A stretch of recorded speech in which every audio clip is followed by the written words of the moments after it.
এবং পরশু পরিস্থিতি বিবেচনা করে পরশু গণভবনের দিকে চারদিক থেকে আমরা রওনা হব। প্রিয় দেশবাসী, আজ বাংলাদেশ একটি গভীর সংকটময় মুহূর্তের মধ্য দিয়ে যাচ্ছে।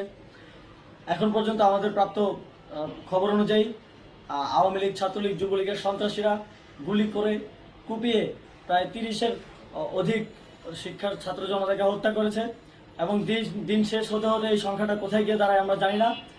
এরই প্রেক্ষিতে আমরা একটি সিদ্ধান্ত নিয়েছি। আমাদের একটি জরুরি সিদ্ধান্ত মোতাবেক আমাদের যে 6 তারিখের যেই লং মার্চ টু ঢাকা কর্মসূচি ছিল সেটাকে আমরা একদিন এগিয়ে নিয়ে এসেছি, অর্থাৎ আগামীকাল 5ই আগস্ট সারা দেশের মুক্তিকামী জনতাকে ঢাকার উদ্দেশ্যে রওনা হওয়ার জন্য আমরা আহ্বান জানাচ্ছি।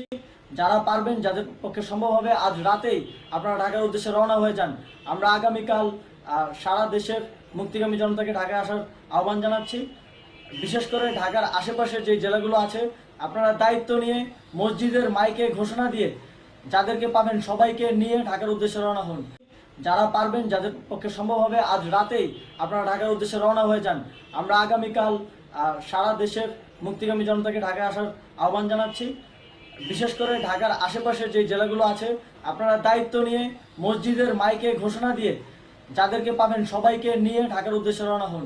এই লড়াই আমাদের জন্য একটি চূড়ান্ত লড়াই। আমরা চূড়ান্ত ঘোষণার জন্য প্রস্তুত। আমরা এবং পরশু পরিস্থিতি বিবেচনা করে পরশু গণভবনের দিকে চারদিক থেকে আমরা রওনা হব।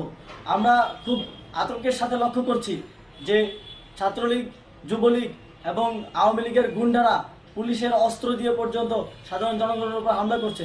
কিন্তু একটি সুখের খবর হচ্ছে, সারা দেশের বিভিন্ন স্থানে সেনাবাহিনী ছাত্র জনতার পক্ষে দাঁড়িয়েছে। আবার কিছু কিছু জায়গায়, যেমন মিরপুর ও মোহাম্মদপুরে, সেনাবাহিনী ছাত্র জনতার বিপক্ষে দাঁড়িয়ে গুলি চালাচ্ছে।